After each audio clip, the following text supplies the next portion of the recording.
হবিগঞ্জের বানিয়াচংয়ে সাবেক ও বর্তমান দুই ইউপি সদস্যের সমর্থকদের সংঘর্ষে ৩ জন নিহত হওয়ার ঘটনায় প্রধান অভিযুক্ত বদরুল আলম বদি মিয়াকে গ্রেপ্তার করেছে পুলিশ।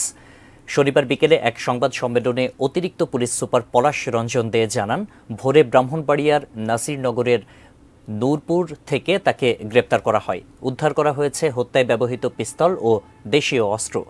গত বৃহস্পতিবার দুপুরে বানিয়াচংয়ের আগোয়া গ্রামে অটোরিকশার স্ট্যান্ড দখল নিয়ে ইউপি সদস্য সোহেল মিয়ার সমর্থকদের সঙ্গে পরাজিত সদস্য বদি মিয়ার সমর্থকদের সংঘর্ষ হয়।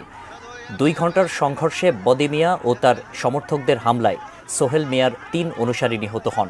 আহত হন দুই পক্ষের অর্ধশতাধিক লোক। এএসপি পলাশ রঞ্জন দে জানান, 3 মৃত্যুর ঘটনায় মামলা এখনও প্রক্রিয়াধীন থাকলেও অভিযোগের ভিত্তিতেই বদি মিয়াকে গ্রেপ্তার করা হয়েছে।